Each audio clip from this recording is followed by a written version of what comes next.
Wow, we live in a field of infinite possibilities, and our role in that energy is to be thinking and dreaming and imagining and then putting feet to our imagination. Now this morning, I don't want to make a commentary on a movie necessarily, but we had a little date night on Friday night, and Kirk said, would you like to go to Sinopolis? Well, Sinopolis to me is a staycation. You know, it's like, it's so cool. You put the seat back, you get a little glass of wine, you have a lot of fun, you eat a little food and see a great movie. It's wonderful. And I said, yeah, what are we going to see? And he said, The Greatest Showman. Well, I haven't really checked in movies much. I said, well, what's that? And he said, well, it's an original musical about the circus. I went, oh, well, I didn't want to turn down a date or his enthusiasm, right? You know, because that's not my job. I said, well, great. Well, I knew Hugh Jackman was in it, so I wasn't too upset. You know. But anyway, I wasn't expecting, you know, first of all, life is always a message for us because it always meets us exactly where we are. It meets us where we are. That's why we can all go see the same movie or go to the same play or see the same people and have a totally different experience. Well, life met me right where I was. And I was thinking about the sacred possibilities we live. And I was actually thinking how I really hadn't prepared any thoughts about it for today. But I chose the date instead, okay? I did, because I realized I really wanted to have some fun. So that was good, but I didn't realize the impact the movie would have on me. Now, if you want to know about the circus, Junior, you tell us about that because you have firsthand experience. But this was a great commentary about a man, P.T. Barnum, Phineas Taylor Barnum, who started out with less than wonderful circumstances as a young child, and how his imagination really guided him through his life. The music was amazing, and the people were dancing and singing, and it was loud, and there was a beat, and it kept you awake, and it kept you on your toes, and it made you want to just be out there and live. So I'm going to give a little bit of several songs that really brought me to a new awareness. And the first song was this young boy singing "A Million Dreams." And he says, I close my eyes and I can see the world that is waiting for me. Sometimes when the outside world is so tough, our inner world can be more colorful, and the possibilities, because we have a divine urge in us, but I'll tell you, there's a magnetic pull that the universe wants to get us going to. And he goes on to say, we can live in a world we design. Well, don't we believe, doesn't our teaching say change your thinking, change your life? Just by change your mindset and your whole world changes. And he goes on to say, 1,000,000 dreams is all it's going to take. Just 1,000,000 dreams for the world we are going to make. And our teaching professes the same thing, that we live in, we're immersed in and surrounded by infinite possibility. Ernest Holmes said we are surrounded by and immersed in perfect life. Wow. But we need to remember that we're all part of the same source. There's that one God, that one good, that infinite possibility, the abundant blessings, all of that and so much more. We all are, that's available. We're all connected to the same source. We have a different receptivity to it. And this young boy started out opening his mind to infinite possibilities. And that's what you and I are here to do. The Bible says with God, all things are possible. So it's not that the possibility isn't there. It exists for each and every one of us. We have to be tapped into it, tuned into it, and be able, what Ernest Holmes says, is we need to we can only take as much of this possibility as we can embody for our own use. So it depends on how closed off we are to this good that's ever available. And much of that depends on our feeling about ourselves.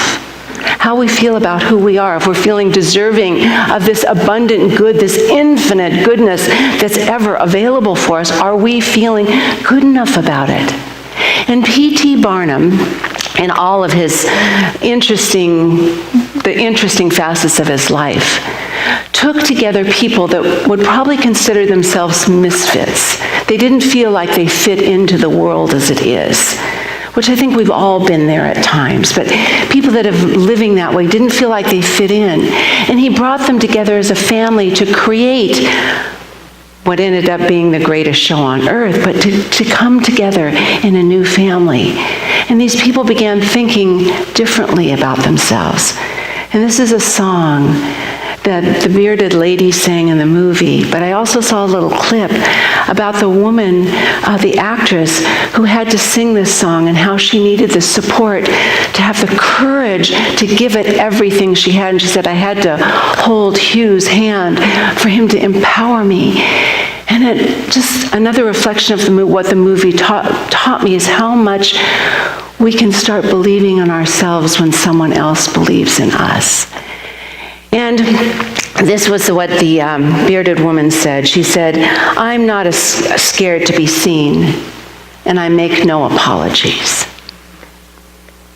I am not a stranger to the dark, and I used to be ashamed of my scars. But now I know who I'm meant to be. I will not let them break me down. I know there is a place for me. You see, when she started changing her thinking and her feeling about herself, her experience became different. We live in an evolutionary universe, a vibrational, evolutionary, vibratory universe that's wanting us to spiral upward. But some of us keep going around in circles in the same place for a long time. And why is that? Well, we live in this receptive universe, right? Agree with me, the law of attraction, the law of reciprocity, the law of cause and effect, the law of cooperation, the law of all these things that are telling us we live in a reciprocal universe, a responsive universe, a universe that's there for us, but we can have imprisoned thinking. And Ernest Holmes, this is a beautiful quote, he said, we can take a perfect idea, and there's many of them out there. We're a perfect idea. We can take a perfect idea and cover it, cloak it in imperfect thinking. So the perfect idea is always there, but it's affected by how we think, what we put on. So the problem isn't that there aren't possibilities out there. It's that we limit ourselves and we decide what to look at, what to focus on. What we're looking at, what we're looking with, what we're looking for, all determine how we're going to experience this life. If we're looking for possibilities, if we're looking for goodness, if we're looking for places to give and share and receive love, as Virginia was talking about, we'll find that. But if we're looking for the problems and the difficulties, they're there too. Potential possibility is inherent in everything, in both its lowest form, and that's the negative, guilt-ridden blame feeling, and the highest form, which is unlimited possibilities of oneness and goodness and beauty and peace and all of that. So hear the story. Laws and the ideas starting to take birth, and you know how it is. We give birth to an idea and then we're stuck with, it's still not done and there's more to do. And so Barnum ran into some problems, some pretty tough problems. And he realized that the only thing he could change was himself. And this song is about waking up, and it's called Come Alive. And he says, you are asleep inside. You are asleep inside, but you can shake awake. I like that, shake awake. I mean, and the music's really dancey, but flip the switch and brighten your days. Leave behind the narrow mind and never be the same. Leave behind the narrow mind and never be the same. We are more than we could ever be because we are dreaming with our eyes wide open. Not being somebody just there in the clouds, but dreaming your life, letting it express and unfold. And how do we do that? how do we live a dream with our eyes wide open? We have to plug in, tap in, tune in, and turn on to that energy, that possibility that's there. We have to hook into it with our thoughts, our feelings, and our actions. And one thing I've said before many times is to ask better questions. It was Albert Einstein who said, the important thing is to never stop questioning. Never stop questioning. Never stop questioning. The better our questions, the better the answers. If we're asking why this again and again and again, or what's possible here, the higher the vibration, the more response we'll get. The more committed we are to the question, the more response we'll get. There's a quote, and I'm sure many of us have heard it. It's in many of the New Thought teachings, but it's about the importance of making a commitment in our life. You know, Rumi, my little 13th century mystic, says, many of us are spiritual window shoppers. We're looking at the good that's available going, oh, how much is that? I'm just looking. How much do I have to invest of myself? How much do I have to do to make those miracles happen?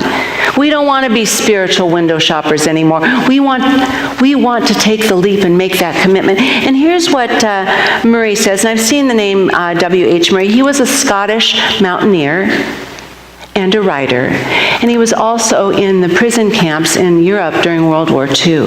And he did much of his writing there. In fact, he wrote a whole book. Well, I mean, how will we ever know? But it said he wrote a whole book on the only material he had available. Guess. Toilet paper. And then it got thrown away. And he didn't even get mad. It took him years and years to rewrite it, but he was committed to that. And here's what he says about commitment. Until one is committed, there is hesitancy, the chance to draw back, always ineffectiveness. Concerning all acts of initiative and creation, there is only one elementary truth, the ignorance of which kills countless ideas and splendid plans, that the moment one definitely commits oneself, then providence moves too. All sorts of things occur to help one that would have never otherwise occurred. Doesn't that make sense? We have to embody, embrace, become, be committed. So when we do our little exercise today, I want you to be sure this is something you can commit to, and I'll give you instructions in a minute, because that's really important. So the last song I'm going to bore you with this morning is, because I can't sing it and I can't dance it, it's just inside of me right now, but it's really good, is From Now On, and it's about upgrading our life. Using all the lessons, everything we've learned, all the lovely problems and joys and all of that, and upgrading our life. We have to upgrade our life. We have to continually think, what's the best next step for me? What's the next best version of myself? What am I willing to let go and become in order to be a new version of myself? And this is what the song says. It's called From Now On. I will not be blinded by the light from now on. We know we're here to live in the light. But he said, I won't be blinded by the light. I won't be afraid. I'll let go of that fear. I'll live in awe and wonder and amazement and inspiration and enthusiasm. The song doesn't say that, but I am. I will not wait in tomorrow, because we know tomorrow never comes. We're creating tomorrow today. So I will not wait till tomorrow. Now is all there is. And I will remember who I am.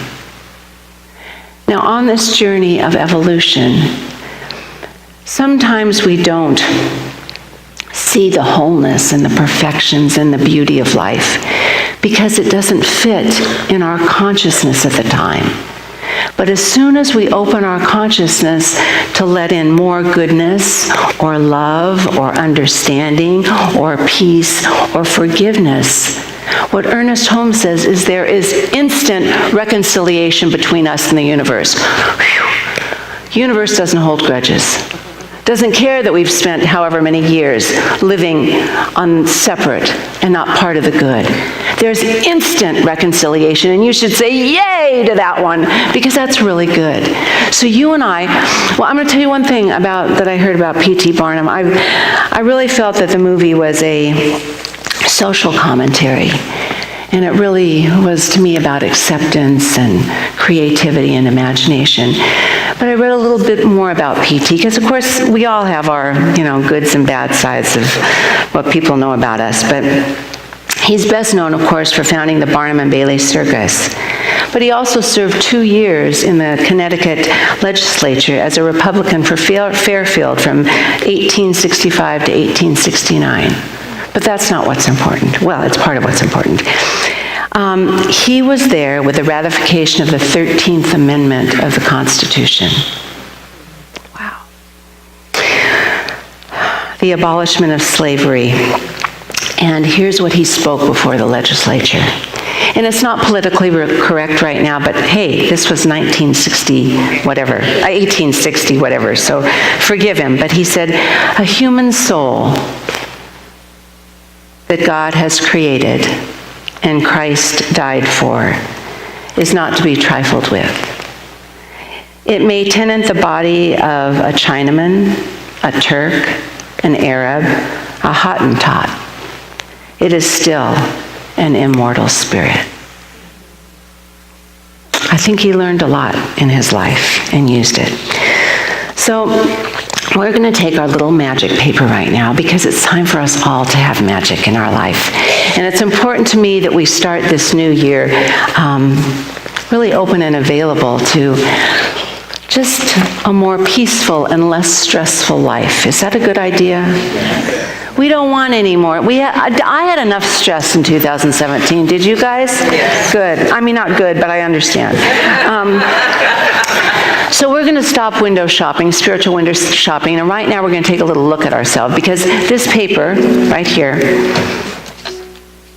you're going to fold in two, like that, just. In the top part of the paper, you're going to write really small what you're going to let go of this year. But don't write yet, because I have a list of things to just percolate, stimulate, really kind of bring forth you may think here what you want to let go of, but here may have a way different idea. So let me read a couple of things to you. Did I really love this year? Love enough to bring more compassion and understanding into my life? Did I really forgive this year? Enough to loosen and crack open my heart and lessen my grip on expectations? Did I really stop enough this year to live as my authentic self instead of being bounced around in the world? Did I seek real wellness this year and really become conscious what I was putting in my body, the thoughts, the feelings, and the nourishment in the food? Did I play this year? Loosen up so I could come up with new, bright ideas and clear choices. Did I play enough? Did I set a goal and move in the direction of my dreams so I could feel confident about who I am? Did I open myself to really learn and recognize that I am a student of life? I'm here to learn and grow and teach. Did I clean up my relationships? I mean, really clean up my relationships this year. Let go of grudges, false accusations, misguided choices, and the fearful ways of myself and others. Did I really share my good this year, the good that comes from really wanting to see other people succeed, really caring that deeply that we can make an effect on life in a wonderful way? And did I really pray enough this year? Not to God, but as God, as a perfect expression of God, knowing the truth already, that life is inherently good, that healing is possible, that love is the key, that we have power beyond measure, that there are possibilities everywhere, and know it. And did all of these activities and questions come from a place in me knowing how precious I am? That I am a vital part of life. That I am here on purpose. And let's make a commitment together that if we forget that, we can remember, I am made in the image and likeness of God. It is done unto me as I believe, and we are one. Let it come from that. So right now, that's going to be what you let go of at the top of your paper in just a minute. Just hold on to your paper. I want you to unravel yourselves and close your eyes. We're just going to do a short little vision for the bottom of the paper. And this comes from what your soul really wants for you in 2018. Remember the potency of this moment. This room is filled with energy that wants to express possibilities through each of us.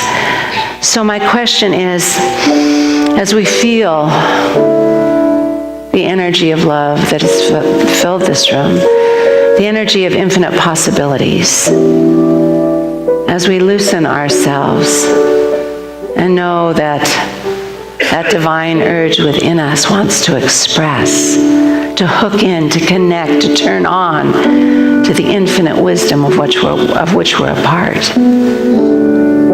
Just ask right in the core of your being, what is God's highest vision for my life?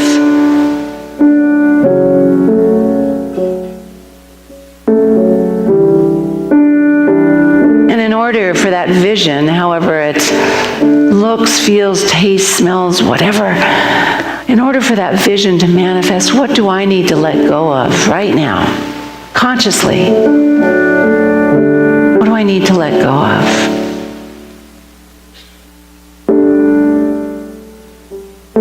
And what do I need to step into? What greatest yet to be do I need to step into? And what is the next step for me to take in order to live the next best version of myself in 2018? If you didn't get it just right, you get to learn something and come back next year.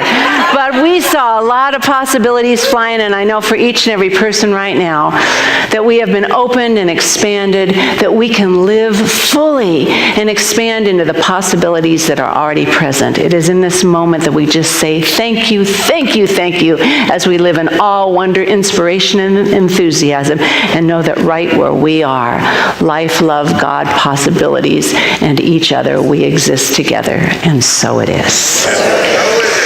Thank you, thank you, thank you.